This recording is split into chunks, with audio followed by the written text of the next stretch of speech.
안녕하세요. 오늘의 데일리 뉴스레터에 오신 것을 환영합니다. 그날 중국 어선은 불법 조업으로 인한 체포를 피하기 위해 한국 군함을 공격했습니다. 인천 섬 인근 해역을 순찰하던 한국 해경의 한 순찰선이 중국 어선을 발견하고 추격했습니다. 중국 어선은 한국 순찰선의 정면으로 돌진하며 위험한 충돌을 일으켰습니다. 이에 한국 해경은 신속하게 대응하여 강력한 자위 조치를 취했습니다. 순찰선의 강력한 화력과 표준 무기를 사용하여 중국 어선을 단 5분 만에 완전히 격파했습니다. 한국 측의 신속하고 단호한 행동은 위협을 성공적으로 차단하고 자국의 안전을 지켰습니다. 이 사건은 상황의 심각성을 보여줄 뿐만 아니라 불법 조업과 해상에서의 폭력 행위에 대한 강력한 경고가 되었습니다. 중국 어선들이 한국과 다른 나라 영해를 침범한 건 어제 오늘의 이야기가 아닙니다. 그 역사를 거슬러 올라가자면 중국과 비교적 가까운 한반도의 경우 영조 때부터 박문수가 불법 조업을 하는 청나라의 어선을 단속하기 위해 지원을 요청한 기록이 있을 정도인데요. 이후 중국의 세력이 위축되던 시기엔 잠잠하다가 21세기에 들어서 중국 어선은 전 세계적으로 꼴머리를 앓게 만드는 골치 아픈 존재가 되었습니다. 중국 어선은 한국과 일본, 러시아를 비롯하여 인도네시아, 남미, 아프리카까지 가서 불법 조업을 하다가 범법 행위를 하여 납포되는 뉴스가 나올 정도인데요. 일부는 선주가 벌금을 내고 찾아가지만 벌금을 안 내거나 못 내면 어선을 폭파당하기도 하죠. 중국과 인접한 한국, 특히나 서해 및 남해 지역은 세계에서 이들의 피해를 가장 많이 받는 지역으로 알려져 있습니다. 중국 어선은 저인망어획 TRAWLING를 하기 때문에 온 세계의 바다바닥을 무분별하게 긁고 다니며 치어든 멸종 위기종이든 모조리 다 잡아들이는 것이 가장 큰 문제점인데요. 안 그래도 지구온난화로 인해 약해진 산호초 환경에 중국 어선이 한술 더 떠 치명타를 가하고 있는 것이죠. 이런 그물이 훑고 지나간 자리는 허옇게 죽은 산호초밖에 남지 않는다고 합니다. 바닷속 환경에서 산호초 지대의 역할을 생각해보면, 그리고 이러한 파괴가 범지구적 스케일로 매년 행해진다고 생각해보면 지구권의 생존까지 걱정해야 할 일인데요. 다시 말해 중국의 불법 조업은 당장 해당 지역의 어획량뿐만 아니라 전 세계의 해양 환경 그 자체를 뒤흔드는 현생 인류에게 있어 가장 파멸적인 행위 중 하나인 것입니다. 그렇다면 중국이 한국뿐 아니라 다른 나라의 해양을 침범해 이렇게까지 하는 이유는 무엇일까요? 중국은 수많은 인구에 맞게 다양한 식문화를 가져 2012년을 기점으로 세계 최대 해산물 소비국이 되었습니다. 1990년까지 중국인들의 1인당 생선 소비량은 10kg 정도였으나 2010년에는 33kg를 넘어섰으며 2013년 통계에 따르면 중국은 전 세계 어획량에서 35%를, 소비량에서는 30%를 차지하고 있다고 전해집니다. 하지만 중국 근해는 저인망을 이용해 해저 바닥부터 싹쓸이로 긁어버리는 무분별한 남핵과 중국의 심각한 환경오염 때문에 어장으로서의 가치가 사실상 거의 바닥난 상태로 보고 있는데요. 중국 어업계는 해산물 수요를 대기 위해 원양어업을 적극 늘리고 있으며 2013년에는 원양어업 기지인 하이난 소재 항구 도시를 찾은 시진핑이 현재 중국의 원양어업 관련 종사자만 1,400만 명에 달한다고 하죠. 또 좀처럼 제대로 알려져 있지 않지만 중국은 물 문제 역시 심각한 상태입니다. 일단 기본적으로 물이 수요를 따라주지 않을 뿐더러 중국의 기가 막힌 시민의식 덕에 많은 쓰레기로 엄청나게 오염되어 있는 상황인데요. 45급수가 중국의 강, 호수 대부분을 차지할 정도라니 저 정도면 더러운 물에서 사는 대부분의 미생물도 싸그리 전멸하는 수준인 셈이죠. 그래서 중국 업들은 자국의 쓰레기와 오염물질로 더럽혀 진 바다를 놔두고 비교적 청정한 한국 해양에 와서 불법 조업을 하는 것입니다. 2016년에 유럽연합이 발표한 바에 따르면 원양어업에 나서는 중국 어선은 2,000척 이상으로 알려져 있으며 BBC 보도로는 아프리카 해역에 출하하는 중국 어선은 1985년에는 10여 척에 불과했지만 2016년에는 500여 척이라고 합니다. 다만 이 숫자는 정말 원양으로 나가는 배만 계산한 것이고 중국과 가까운 한반도 수역으로 나오는 배는 빠진 것으로 보이는데요. 한국으로 오는 배만 쳐도 2,000척은 가볍게 뛰어넘습니다. 2016년 봄 꽃게철의 서해 5도 수역에 나타나는 중국 어선은 집계된 것만 따져도 3개월에 걸친 총 출몰 척수가 352척에 달해 경악을 금치 못하게 만들었습니다. 또 다른 이유로는 중국 정부가 사실상 불법 조업을 부추기기 때문이라고 보는 견해가 있는데요. 중국 정부는 자국 어민의 불법 조업에 대해선 미온적인 반응으로 일관하였습니다. 이러한 중국 정부의 이중성이 불법 조업 근절은 커녕 더욱 증가시키고 있는 것이죠. 바로 불법 조업을 일삼는 이러한 민간 어선단을 주변국들을 압박하기 위한 일종의 외교적 카드로서 활용할 생각이 있기 때문에 민간 어선단의 불법 조업을 적극적으로 단속하지 않고 오히려 방치하는 것이 아닌가 하는 의혹입니다. 실제로 자국과 이해관계가 충돌하는 국가에 대해서 민간인을 주체로 한 집단을 투입해 시위에 나서면서 외교적으로 은근히 압박을 넣는 것은 중국의 전통적인 수법이기도 합니다. 이를 통해서 상대가 어떠한 태도로 나오는지 알아보고 의중을 떠본 다음 상대를 본격적으로 압박하기 위한 카드로서 군사력을 동원한 무력 시위로 이행하는 것이 통례가 된 것이죠. 한국은 중국의 불법 조업으로 인해 박경조 경사 살해 사건, 이청호 경장 살해 사건을 비롯해 굵은 사건들이 많았고 수시로 NLL을 넘나들며 단속을 회피하는 경우도 부지기수였습니다. 심지어 NLL 한복판에서 조업함은 물론 군사분계선 한가운데인 한강하구에서까지 불법 조업을 저질러서 결국 유엔군 사령부 군사정전위원회가 이를 명백한 정전협정 위반으로 판단해 민정경찰이 투입되는 일이 일어나기도 했었죠. 또한 지난 2016년에는 중국 어선이 고속단정을 고의로 들이받아 격침시킨 사건도 일어났었습니다. 때는 10월 7일 오후 3시 8분경이었고 인천 옹진군 소청도 남서방 76km 해상에서 불법 조업을 단속하던 인천해경 3005함 경비정 소속 4.5T급 고속단정 한 척을 백T급 중국 어선이 고의로 들이받아 침몰시켰으며 충돌한 중국 어선은 그대로 공해상으로 달아났는데요. 충돌 후 고속단정이 뒤집히는 과정에서 어단정장이 바다에 빠졌다가 인근에 있던 다른 고속단정에 구조되어 인명피해는 없었습니다. 그러나 중국 측에 의하면 한국 고속단정과 어선의 위치는 공해상으로 우리나라 해경의 단속이 무리했다며 말도 안 되는 해명을 한 것으로 전해졌는데요. 이 사건으로 인해 한국이 항의하자 중국 정부의 태도는 사과와 재발 방지를 약속한 것으로 알려졌으나 정작 중국 외교부 대변인은 냉정하고 이성적으로 이 문제를 처리하길 바란다라는 도무지 사과의 의미라곤 찾아볼 수 없는 태도를 보여 대한민국 국민 여론에 불을 지폈습니다. 결국 우리나라 해경 측은 함포 사격까지 포함한 강력 대응을 예고했고 이에 따라 중국 언론 보도들은 이라는 등의 원색적인 위협성 기사로 반응을 보였습니다. 그러나 2016년 11월 1일 오후 7시 인천 소청도 남서방 91km 해역에 또다시 불법 조업 중국 어선들이 나타났고 이에 한국 해경 경비함 2척이 중국 어선 2척을 납포해 압송하려 하자 사건이 일어났습니다. 중국 어선들이 주변에 있던 중국 어선 30척이 납포 어선을 구출하기 위해 해경 경비함의 좌우측 가릴 것 없이 함정의 옆구리를 노리고 돌진한 것인데요. 이들은 해경 경비함의 진행 방향을 가로질러 운행하는가 하면 경비함 측면 바로 앞까지 달려들며 충돌 위협을 가하기도 했습니다. 잘못하다간 중국 어선에 들이받쳐 경비함 측면이 파손이라도 되어 침몰 상황에까지 이를 수 있는 급박한 상황이었습니다.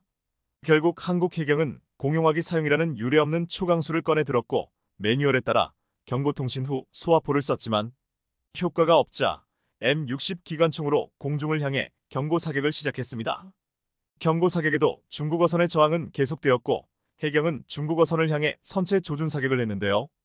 약 700발의 총탄이 불을 뿜으며 발사돼 어선 앞수면에 잇따라 꽂히자 중국 어선들은 그제야 주랭랑을 치며 달아나기 시작했습니다. 긴박했던 나포 퇴거 작전이 약 1시간 만에 마무리된 것이죠. 정당한 법 집행에 폭력 저항으로 일관할 경우 화력이 강한 공용화기 사용도 불사하겠다는 해경의 방침이 단순한 엄포가 아니었음을 증명한 순간이었습니다. 중국 정부는 사건 다음 날 해경의 공용화기 사용을 폭력적인 법 집행으로 표현하며 주중 한국 대사관 공사를 초치하는 등 강한 불만을 드러냈습니다. 하지만 이처럼 한국 해경이 본때를 보여준 이후 중국 어선의 불법 조업은 확연히 줄고 이에 따라 우리 어민의 어획량도 늘었다는데요.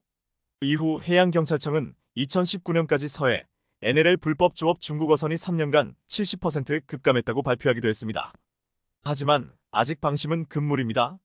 살이 오르고 알이 꽉 찬 우리나라 서해의 봄철 꽃게를 두고 해양경찰과 중국 불법 조업 어선의 전쟁이 다시 시작됐기 때문인데요.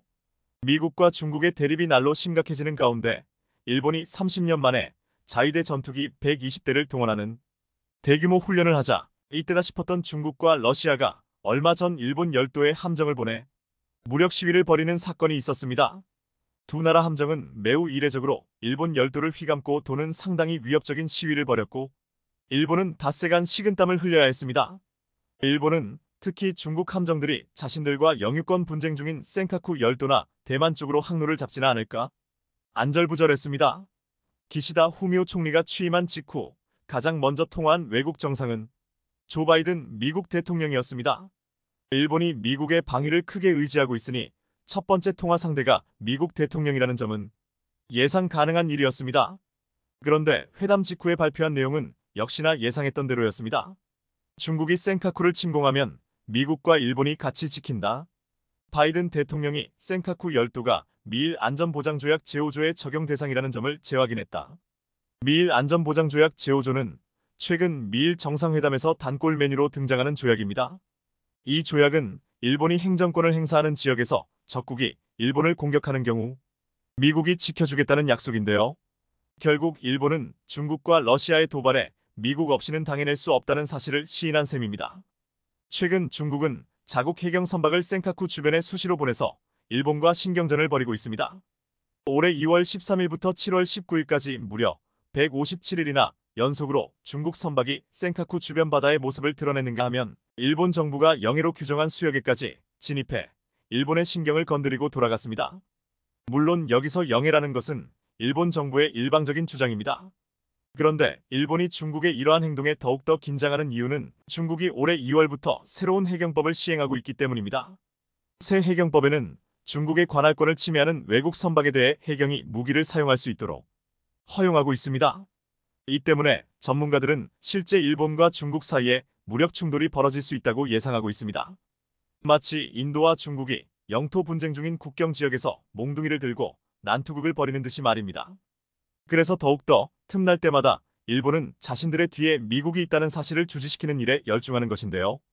결국 일본은 센카쿠를 시로 지배하고는 있지만 중국의 도발에 쩔쩔매고 있습니다.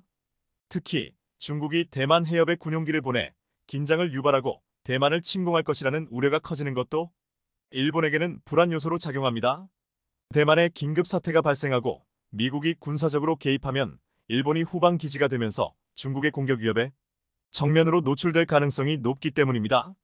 그래서인지 일본은 앞에서는 큰 소리치지만 실제 행동은 중국의 심기를 건드리지 않으려고 애를 쓰고 있습니다.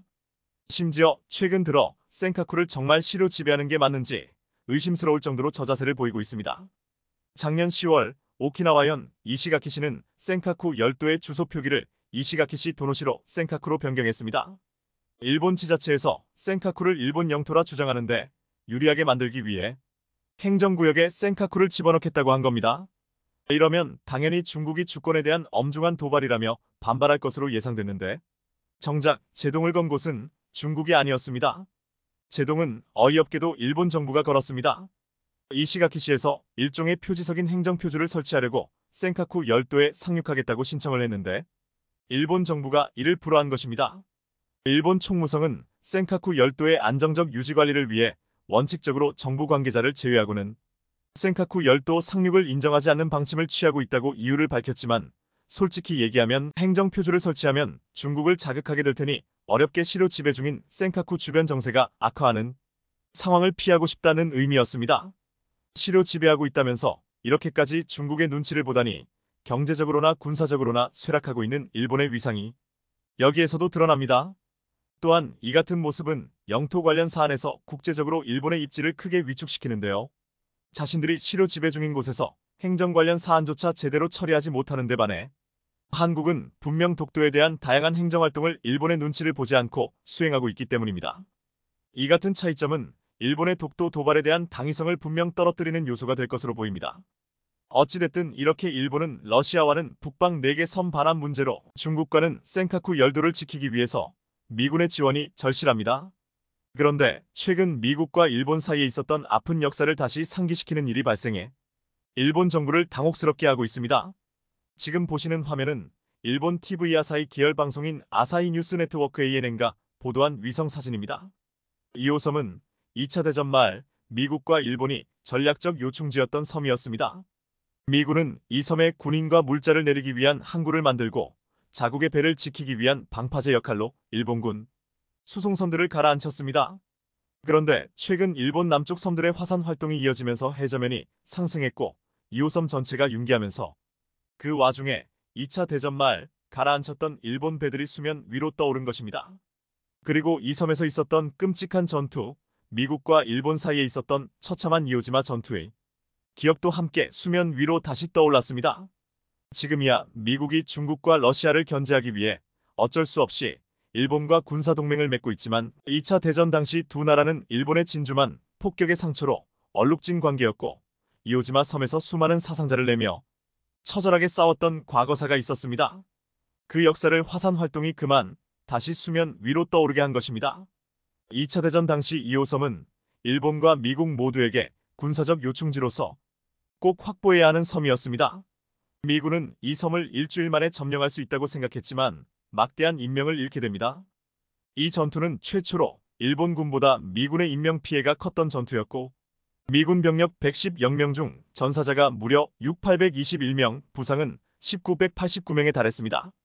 이오지마에서 가장 높은 스리바치 산 정상에 성조기를 개양하는 사진은 2차 대전의 상징처럼 여겨졌지만 그 사진 뒤에는 미군의 수많은 희생이 있었던 것입니다.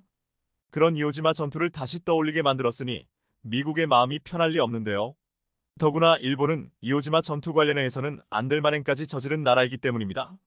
1년 전 일본 후생 도동성 당국자는 한일 시민단체와 만난 자리에서 이오지마 전사자 6골 약 만위를 수습했는데 여기에서 513개의 검체를 채취한 후 6골을 대부분 소각했다고 밝힌 것입니다.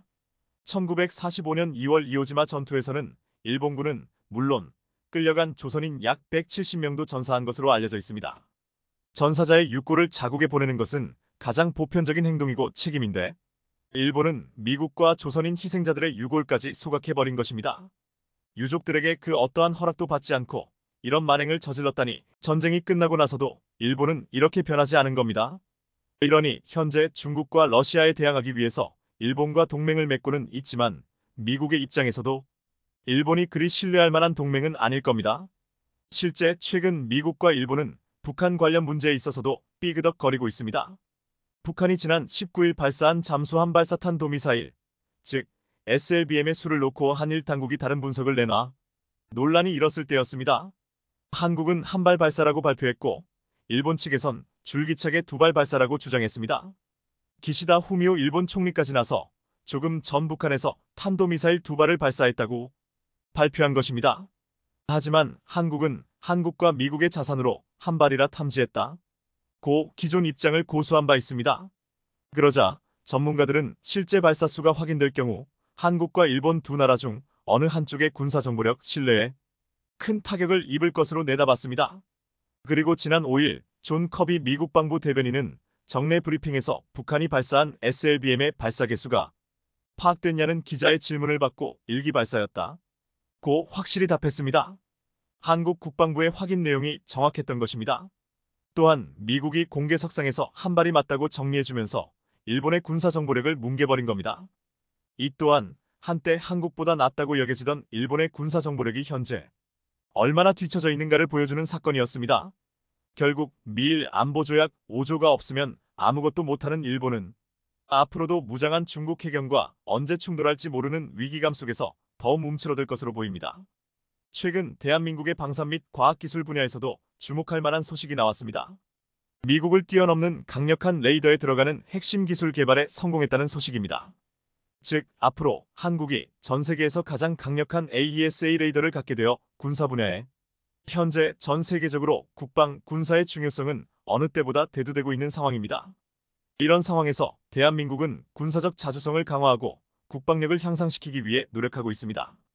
한국 방산 분야의 가장 중요한 사업으로 평가되는 KF-21 사업이 양산이 축소 위기에 놓였다가 지난 12월 24일의 발표를 통해 기존 양산 계획인 40대로의 유지가 확정되었습니다. 이러한 결정은 많은 국민들의 노력과 걱정, 그리고 이를 개발해낸 연구원들의 지원이 결합된 결과로 볼 수 있습니다. 특히 많은 국민들이 대한민국 안보에 대한 우려가 있었기 때문에 이런 점들이 반영되어 KF-21 프로젝트가 예정대로 진행된 것입니다. 이에 따라 2024년도 국방 예산은 2023년 대비 4.2% 증가한 59조 244억 원으로 확정되었습니다. 이 중에서 KF-21 최초 양산 사업을 위한 금액으로 2,387억 원이 예산에 포함되어 있습니다. 이로써 초도 물량 양산 축소로 인해 약속된 예산이 제외되어 있던 상황에서 국방 예산이 확정되어 KF-21 프로젝트가 지속적으로 진행될 수 있게 되었습니다. 여기서 재미있는 점은 이슈를 제기했던 일부 인원들을 제외하고는 국회, 국방부, 방위사업청 등 모두가 KF-21 도입 사업을 예정대로 추진해야 한다는데 동의했다는 것입니다. 이는 정치적인 이해관계를 떠나 한국의 국방력 강화에 대한 공감대가 형성되었다는 긍정적인 신호로 해석될 수 있습니다. 정상적인 숫자로 다시 돌아왔다는 소식이 매우 다행이긴 합니다만 KF-21 사업에서 초도 물량 양산의 성공은 이제 출발선상에 선 것일 뿐 앞으로는 본격적인 양산과 추가 무기체계의 발전이 더욱 필요한 상황입니다. KF-21 보람에는 1차 양산이 시작되면서 2024년부터 본격적인 양산 사업에 착수할 예정이며 2026년에는 전력화를 시작하여 2028년에는 KF-21 40대가 노후화된 F5 계열기를 대체하는 계획입니다. 또한 블록 2의 개발을 통해 공대지 타격 능력을 향상시키고 추후 2032년까지 80대를 추가로 생산하여 120대의 KF-21을 운영하게 될 것입니다. 그러나 이러한 계획이 원활히 진행되려면 시간과 예산이 더욱 필요할 것으로 보입니다. KF-21은 현재 블록 1단계로 개발되었으며 블록 2와 블록 3의 개발이 예정되어 있습니다. 블록 2는 공대지 타격 능력을 향상시키고 내부 무장창 유무 등 복합 체계의 추가가 기대되며 블록 3가 돼서야 더욱 세련된 기술과 능력이 구현되며 완성체가 될 예정입니다. 이 모든 것을 완성하려면 더 많은 시간과 예산이 필요하다는 현실을 명심해야 합니다. 뿐만 아니라 국산 무기 체계의 타당성에 대한 조사가 부정적으로 나올 가능성도 여전히 존재하며 일부 언론이나 정치인들은 KF-21에 대한 비판을 계속하여 제기하고 있습니다. 그러나 우리는 이러한 도전에 대처하며 지속적인 발전과 세계 시장에서의 수출을 통해 KF-21을 국제적으로 알리고 국방력을 향상시켜 나가야 합니다. 그러기 위해서는 전투기 관련 수출 시장을 늘리고 기체 양산 가격을 낮추며 부가가치를 창출하는 것이 유일한 대안으로 보입니다. 특히 동남아 지역에서는 FA-50과 같은 한국의 무기에 대한 신뢰가 높아 KF-21까지 연계되는 수출 전망이 밝습니다. 이를 통해 대한민국은 국제적으로 KF-21의 입지를 높여나갈 수 있을 것입니다. 그런데 마침 한국 방산 수출 전망을 더욱 밝혀줄 소식이 나왔는데요. 대한민국의 방산 및 과학기술 분야에서도 주목할 만한 소식이 나온 것입니다. 고출력 겐질화 갈륨 RF 반도체와 전력 반도체 소재 분야에서 선두주자인 RFHIC가 국내에서 4인치 다이아몬드 웨이퍼를 개발했다고 발표했습니다. 이는 국내에서는 처음으로 이뤄진 성과로 과학기술계에서 큰 주목을 받고 있습니다. 즉, 이로 인해 한국이 전 세계에서 가장 강력한 AESA 레이더를 갖게 될 전망인데요.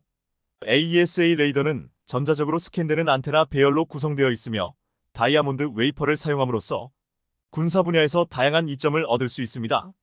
이 다이아몬드 웨이퍼는 고출력 겐질화 갈륨 RF 반도체 및 전력 반도체의 소재로 적용 가능하며 다이아몬드의 특성을 활용하여 열전도율이 뛰어나 반도체 및 광통신 소자에서 열 방출을 돕는 역할을 합니다. RFHIC는 이러한 다이아몬드 웨이퍼를 개발함으로써 기존의 다이아몬드 방열 소재의 한계를 극복하였습니다. 기존에는 다이아몬드 파우더를 소결한 작은 크기의 소재가 주를 이루었는데 RFHIC는 독보적인 기술력과 마이크로웨이브 CVD 화학 기상 증착 장비를 활용하여 직경 4인치의 다이아몬드 웨이퍼를 성공적으로 개발했습니다. 이 4인치 다이아몬드 웨이퍼는 특히 겐 소자에 접합할 경우 기존의 구리CU 방열 소재와 비교하여 RF 반도체 및 전력 반도체 소자의 구동 시 무려 4배 이상의 열을 효과적으로 분산하고 배출할 수 있습니다. 이를 통해 열전도도가 높아져 기존의 구리 방열 소재를 사용한 소자에 비해 최소 50%에서 최대 200%까지 RF 출력을 증가시킬 수 있게 되었습니다. 특히 이 기술은 전투기 AESA 레이더 시스템에서 활용될 수 있는데요. 주요 특징으로는 5가지가 있습니다. 첫 번째로 방금 말씀드린 것처럼 다이아몬드 웨이퍼의 핵심 장점 중 하나는 뛰어난 열전 도성과 열방산 특성입니다. 다이아몬드는 고열 전도율과 열 안정성이 뛰어나기 때문에 AESA 레이더에서 발생하는 고열을 효과적으로 분산하고 배출할 수 있습니다. 이는 고출력 전자 소자에서 발생하는 열 문제를 크게 완화시켜 레이더의 성능을 향상시킵니다. 두 번째로 다이아몬드 웨이퍼는 뛰어난 전기 특성을 가지고 있어 높은 주파수에서도 안정적인 성능을 유지할 수 있습니다. 이는 레이더의 높은 주파수 작동이 요구되는 군사 응용에 이상적입니다. 세 번째로 소자 성능이 대폭 향상됩니다. 다이아몬드 웨이퍼를 사용하면 기존의 실리콘 웨이퍼보다 수백 배 이상 성능이 향상될 수 있습니다. 이는 군사용 레이더의 송수신 소자 및 전력 증폭기 등에서 높은 출력 및 민감도를 달성할 수 있음을 의미합니다. 네 번째로 신속하고 정밀한 스캔이 가능합니다. AESA 레이더는 안테나 배열의 개별 요소를 독립적으로 제어하여 빠르고 정밀한 빔 스캔이 가능합니다. 다이아몬드 웨이퍼를 사용하면 안테나 배열의 각 요소에 대한 빠른 전력 전환 및 높은 신뢰성을 확보할 수 있습니다. 즉, 레이더 탐지 거리가 대폭 늘어나 더 먼 거리에서 스텔스 기기를 탐지해낼 수 있다는 것입니다. 마지막으로 안정성이 매우 강화됩니다. 다이아몬드는 강도와 내구성이 뛰어나며 화학적으로 안정적이라는 특징이 있습니다. 이는 전투 상황에서의 신뢰성과 내구성을 향상시키며 군사적으로 중요한 환경에서 사용할 때 유리한 점을, 이러한 특성은 전투기가 다양한 환경에서 작전하고 이동할 때 전반적으로 정확한 성능과 안정성까지 모두 제공하는 데 기여할 것으로 기대됩니다. 전투기 레이더 시스템의 성능 향상은 군사작전에서 핵심적인 역할을 수행합니다. 정확하고 빠른 정보 수집은 전략적인 이점을 가져오며 다이아몬드 웨이퍼를 통한 열 제어 기술은 이러한 군사 응용 분야에서 혁신적인 발전을 이끌어낼 것으로 전망됩니다. 이렇게 엄청난 기술을 개발해낸 RFHIC는 이동통신과 방위산업 분야에서 성과를 거두고 있는 화합물 반도체 전문 기업으로 주로 신소재인 질화갈륨겐을 활용한 RF 트랜지스터와 전력 증폭기를 주력으로 생산하고 있습니다. 회사는 공학 박사인 설립자 조사멸 회장과 경제학을 전공한 조덕수 대표이사의 리더십으로 이뤄지고 있습니다. RFHIC는 1999년에 설립되었으며 초기에는 겐 소재를 사용한 트랜지스터 방식의 개발에 어려움을 겪었습니다. 그러나 회장인 조사멸의 확고한 믿음과 연구 노력 끝에 2005년에는 겐 전력 증폭기 기술을 개발하고 이를 토대로 2010년에는 상용화에 성공했습니다. RFHIC는 경기도 안양시 동안구 평촌에 위치하며 무선통신용 겐 반도체 핵심 부품을 제공하며 방위산업에서의 겐 MMIC 마이크로파 집적회로 반도체 연구 개발에도 주력하고 있습니다. 회사는 국방신산업 5대 분야 중 반도체 분야에서 RF겐 반도체 기술로 제1기 방산혁신 기업으로 선정되기도 했습니다. RFHIC는 방산 분야가 전체 매출의 30% 이상을 차지하는 등 꾸준한 성장세를 보이며 연구 개발에 110명의 인력을 투입하고 연간 100억 원 이상을 투자하고 있습니다. 이제 RFHIC는 방산 분야에서의 성공을 바탕으로 미국, 유럽 등에서 글로벌 시장을 공략하고 있습니다. 회사는 국제 마이크로웨이브 심포지엄 IMS 2023, 퀀텀 코리아 2023, 나노 코리아 2023 등 다양한 전시회에 참여하여 기술력을 알리고 있으며 과천 지식정보타운에 신사옥을 건립하여 연구 인프라를 강화하고 있습니다. RFHIC는 현재 RF 트랜지스터와 전력 증폭기 분야에서의 글로벌 리더로 성장하는 것을 목표로 삼고 있습니다. 회사는 수소 발생, 탄소 배출 저감, 반도체 장비, 플라즈마, 의료 등 다양한 영역으로 사업을 확장하며 국내 최고의 화합물 반도체 전문 기업으로 자리매김하고 있습니다. 이 회사는 이번에 개발한 혁신적인 다이아몬드 웨이퍼를 향후 5G, 6G, 위성통신, 방산용 전력 증폭기 등 다양한 분야에 활용할 계획이며 초기에는 테스트 및 양산을 진행할 예정입니다. 뿐만 아니라 향후에는 양자 컴퓨터 등에도 적용될 수 있는 다이아몬드 웨이퍼의 개발을, 이렇게 RFHIC는 고성능 다이아몬드 웨이퍼의 개발을 통해 반도체 산업에서의 혁신을 이끌고 있습니다. 이번 다이아몬드 웨이퍼 개발 소식에 군사 전문가들 및 국민들도 굉장히 반기고 있습니다. AESA의 핵심인 겐 반도체는 시웨이퍼가 소재인데 미국과 일본만 생산하는 전략물자로 수입할 때도 매번 허가를 받아야 하기 때문에 이번 개발이 매우 중요한 지표가 될 것이다. 높은 열전도로 냉각 효율이 높아져 강력한 출력을 낼 수 있다. 즉, 레이더 탐지 거리가 대폭 늘어나게 된다. 빨리 상용화까지 이뤄졌으면 좋겠다라는 긍정적인 의견들을 보였습니다. 최근 몇 년간 국내 군사 분야 최대 화두 중의 하나는 국산 AESA 레이더의 국산화 성공이었습니다. 미국 등 선진국이 기술 이전이나 유출을 극도로 꺼리는 핵심 기술이기 때문입니다.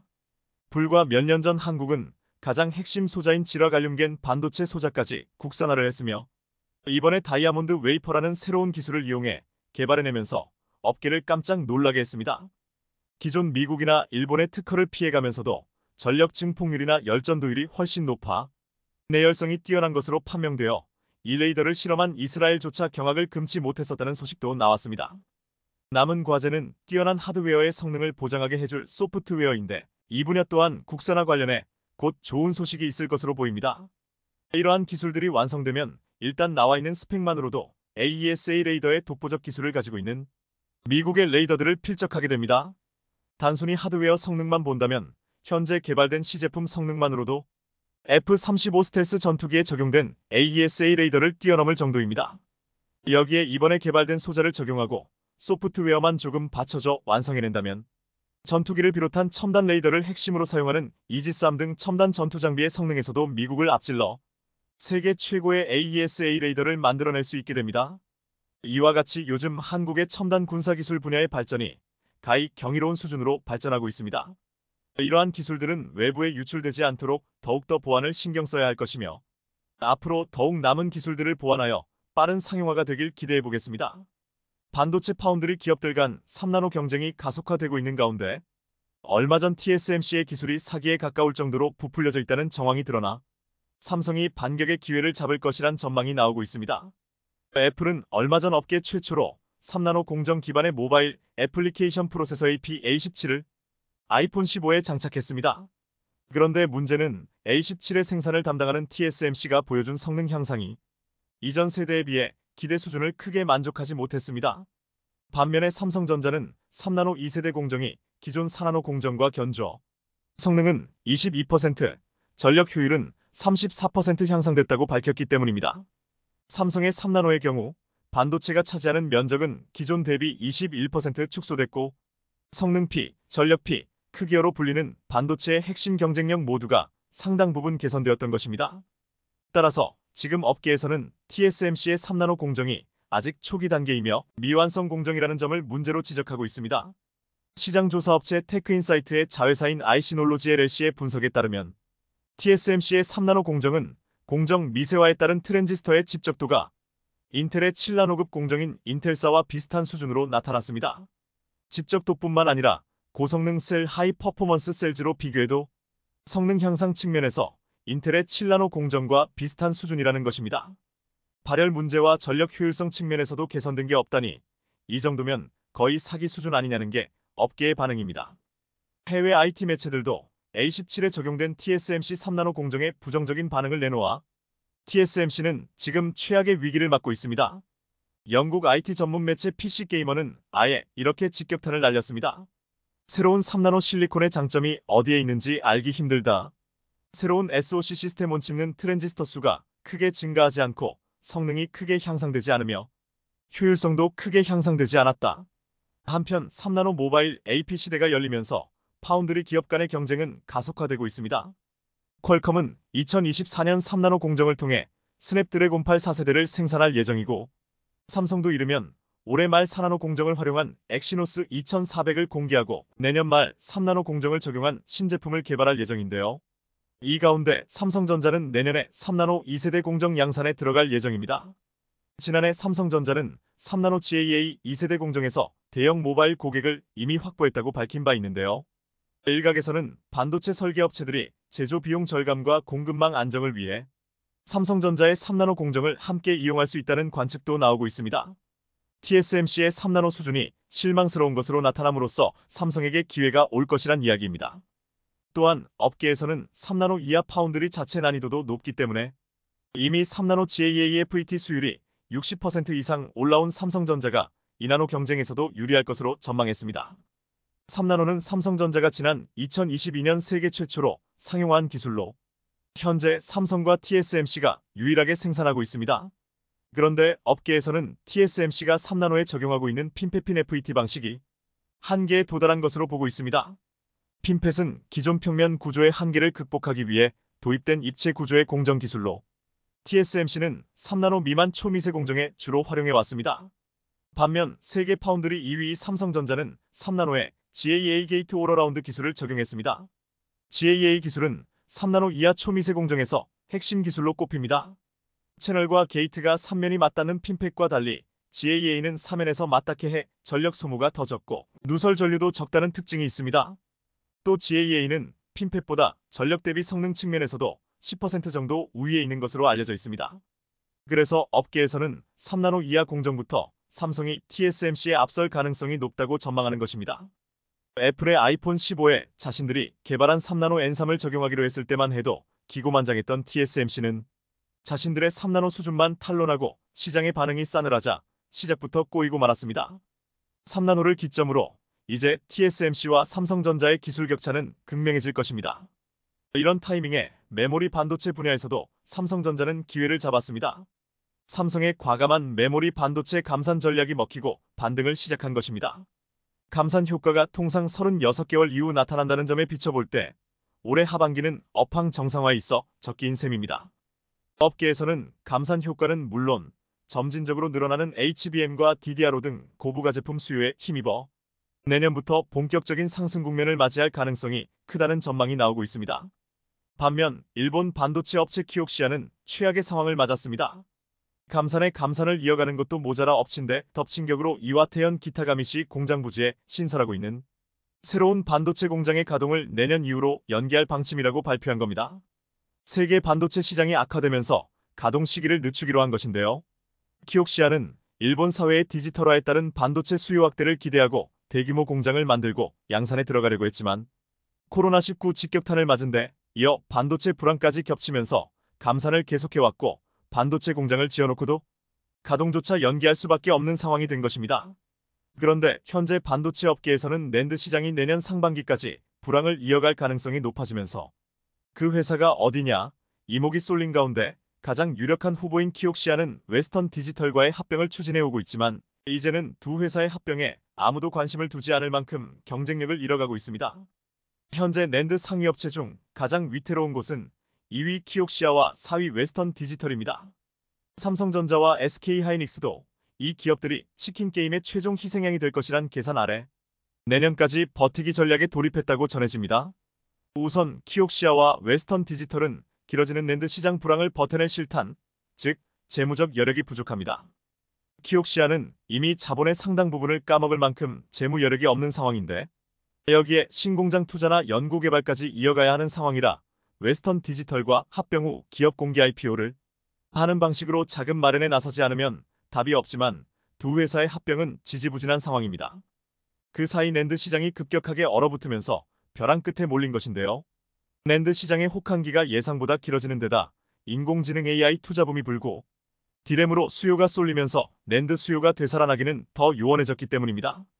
게다가 낸드 사업에만 집중하는 키옥시아와 웨스턴 디지털과 달리 삼성과 SK하이닉스, 마이크론 등 나머지 경쟁사들은 모두 디램을 주력으로 하는 곳들이라 인공지능 투자 수혜를 크게 누리고 있다는 점도 타격이 될 것으로 보입니다.